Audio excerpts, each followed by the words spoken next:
और सारे मुसलमान लोग ना हिंदुओं के नाम की फेसबुक में आईडी बना लेते हैं और वो जाट बन गए, अपने आप को जाट बन के गुर्जर को गाली दे दी, एक ने गुर्जर बन के जाट को गाली दे दी। वो है मुसलमान और लड़ा रहे हैं हम सबको, आप और हम लड़ रहे हैं अज्ञानवश। खूब ऐसा चलता है। क्षत्रिय लोग ब्राह्मणों को गाली दे देते हैं, ब्राह्मण लोग क्षत्रियों को गाली देते हैं। गाली ना हम तुम्हें देते हैं ना तुम हमें देते हो। तीसरा ही मंथरा, कैकेयी और दशरथ जी में कोई भेद नहीं था, भेद पैदा करने वाली ये मंथरा है।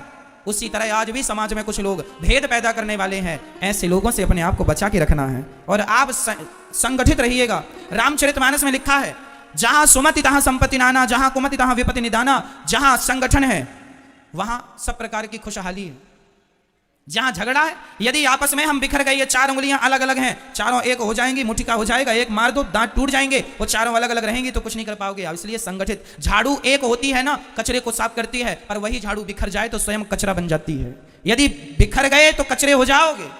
इसलिए मेरी मां, संगठित रहना। बच्चों को कहना आपस में लड़ाई ना किया करें, भेदभाव मिटा दो।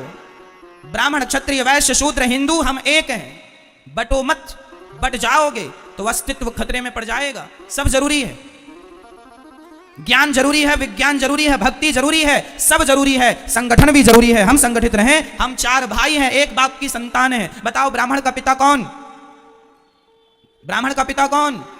ब्राह्मणोस्य मुखमासीद बाहु राजन्यः कृतः ऊरु तदस्य जदवैश्यः पदभ्यांगुं शूद्रो अजायत। वेद मंत्र है ये। वेद में लिखा है भगवान नारायण के मुख से ब्राह्मण का जन्म हुआ, भगवान नारायण की भुजाओं से क्षत्रिय का जन्म हुआ, भगवान नारायण की जंघा से वैश्य का जन्म हुआ और भगवान नारायण के चरणों से शूद्र का जन्म हुआ। तो चारों के पिता एक ही हुए कि नहीं?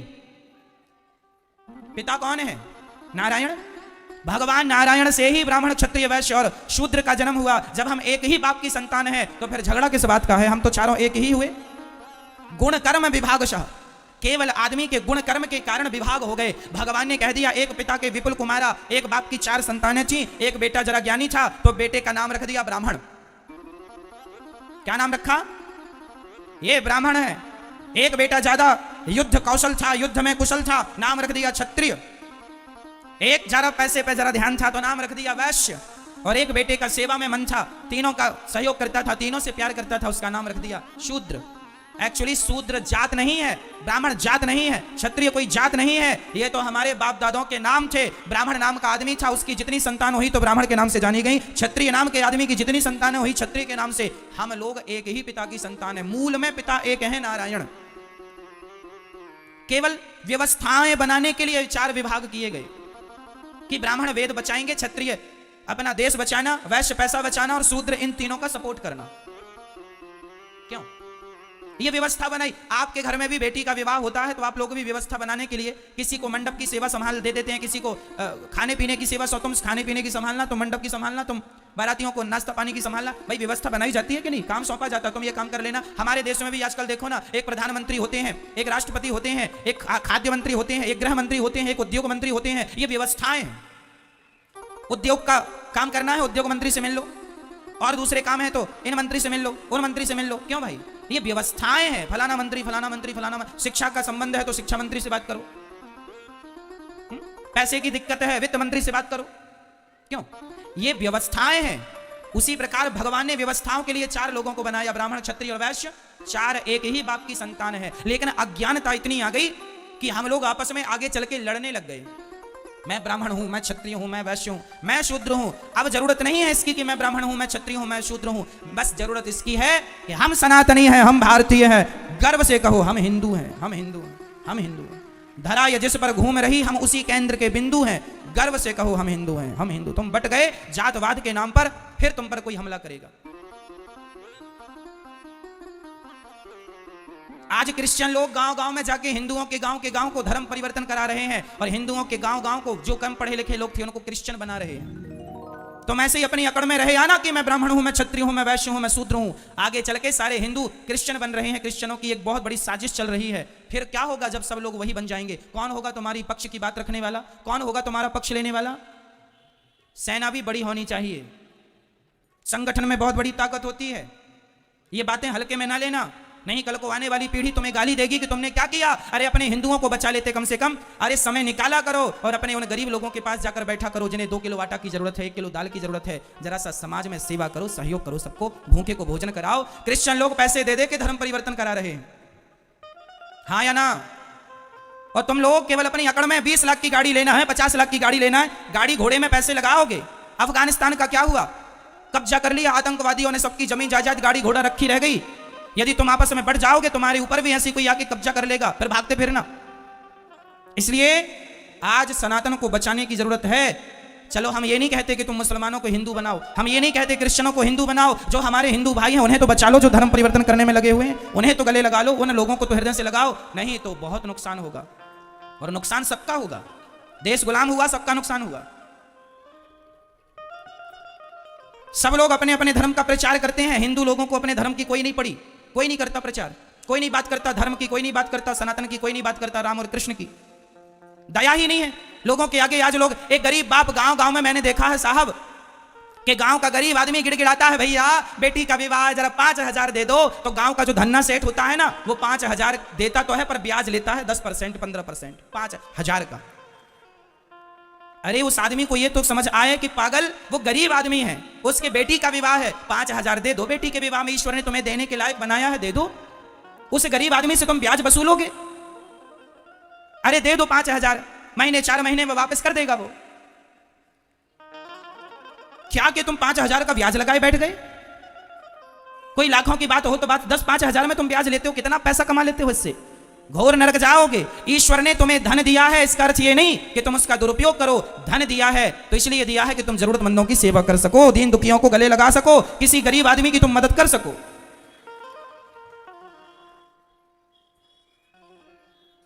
जीवन में ईश्वर ने दिया है पर उपकार करना चाहिए, घटता नहीं है। याद रखना, लिख के रखना, दान करे धन ना घटे, लिखा है ये। बोलो, दान करे धन ना घटे, जो सहाय रघुवीर, पंछी के पीर, घटे न सरिता नीर।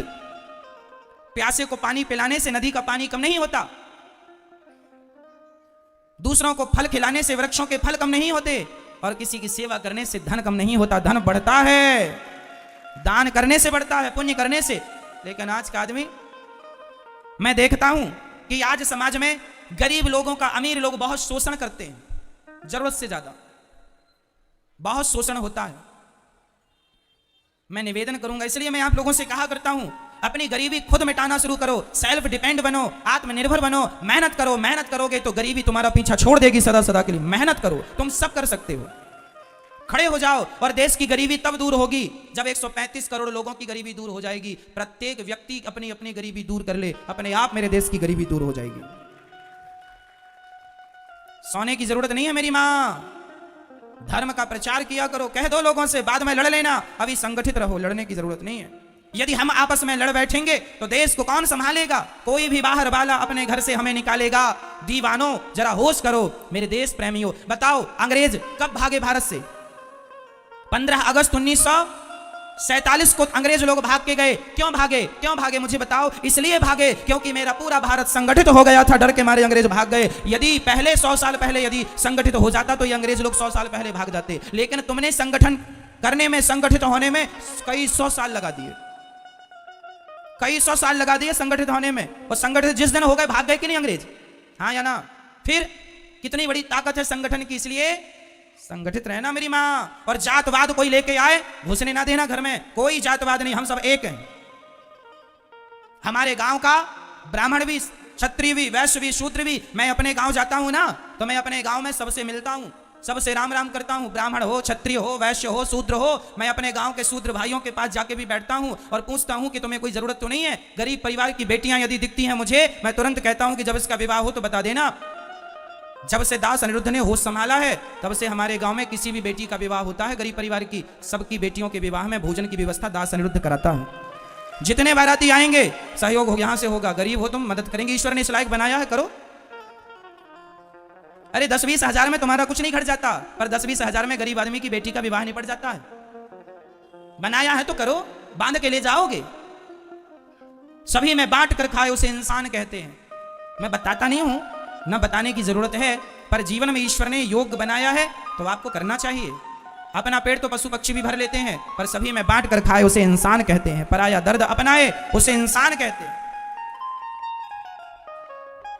मैं छुआछूत नहीं रखता बिल्कुल। हमारे गांव में जितने लोग हैं सारे लोग, चाहे मोची समाज हो चाहे कोई, मैं सबको बैठता हूं, सबके पास बैठता हूं, सबको अपनी तरफ से राम राम करता हूं, सबके साथ बैठता हूं, बगल में बैठता हूं, सबका हालचाल पूछता हूं, भैया कैसे हो, सब आनंद है, कुशल मंगल है, सबसे हंसता हूं, सबसे बात करता हूं, सबको गले लगाता हूं। यहाँ गौरी गोपाल वृद्धाश्रम में भी मेरी वृद्ध माताएं रहती हैं। यहाँ सब प्रकार की माताएं रहती हैं, ब्राह्मण मैया, क्षत्रिय मैया, वैश्य मैया, शूद्र मैया। आज तक मैंने किसी माँ से जात नहीं पूछी कि माँ तुम्हारी जात क्या है। मैं केवल सबके पांव दबाता हूँ, चाहे मैया कोई भी जात की हो, मुझे क्या करना। माँ की जात कोई नहीं होती, माँ तो सिर्फ माँ होती है। मैंने तो जात पात का भेद मिटा दिया आपकी आंखों के सामने। आके देख लो गौरी गोपाल वृद्धाश्रम में माएँ सब प्रकार की हैं, ब्राह्मण, क्षत्रिय, वैश्य, शूद्र। पूछ लेना कि मैंने किसी से जात तो नहीं पूछी। आज तक मैंने किसी से ना जात पूछी, केवल सेवा किया है मैंने, केवल सेवा। मैं नहीं मानता, मैं ये मानता हूं कि ईश्वर की सब संतान है, प्यार से रहो। गले लगाने में ज्यादा अच्छा है, नफरत घृणा रखने में अच्छा नहीं है। क्यों? मैं आपसे प्यार करूं तो ज्यादा अच्छा होगा कि मैं आपसे नफरत करने लग जाऊं तो ज्यादा अच्छा होगा? यदि छुआछूत भेदभाव होता तो राम जी शबरी के बेर क्यों खाते? राम जी ने भेदभाव नहीं रखा, हमारे भगवान थे, तो फिर हम भेदभाव काहे का रखें? ना जी, सबको गले लगाने में क्या मैं छोटा हो जाऊंगा? आप अपने नगर के गरीब लोगों को गले लगा लोगे, प्यार से बैठ के दो बातें कर लोगे, इससे आप छोटे हो जाओगे? तो क्यों नहीं लगाते गले, क्यों नहीं प्यार करते सबको? आज भारत में ऐसी मानसिकता है कि कुछ लोग ऐसे हैं कि यदि किसी को छू लेते हैं ना तो वो कहते तुम्हें छू लिया अब नहाएंगे। गलत है ये। क्या माता सबरी को छूकर राम जी नहाए थे? फिर इतना अहंकार किस बात का भैया? कहां से ले आइए ज्ञान उल्टा? हमारे वेद पुराणों में तो ऐसा कुछ नहीं है। हमारे वेद पुराणों में लिखा है प्रेम करो। राम ही, सुनो क्या लिखा है, राम ही केवल प्रेम प्यारा। मैं उदाहरण देके फिर बोल रहा हूं, क्या हमारे रैदास भक्त मोची नहीं थे? जात के मोची थे, जूता सिलते थे, लेकिन उनके पास सभी लोग जाते थे, उन्हें प्रणाम करते थे, उनका आदर करते थे। हम ये कहना चाहते हैं कि जिसके अंदर भक्ति है, जिसके अंदर योग्यता है, उसको आप प्रणाम करने से कोई बुराई नहीं है। बाकी सबको गले लगाएं, गले लगाने में भी कोई बुराई नहीं है। राह में आए जो दीन दुखी, सबको गले से लगाते चलो। प्रेम की गंगा मिटा दो ये जहर। बहुत बड़ा नुकसान हो जाएगा मेरे देश का यदि ये जहर बना रहा तो।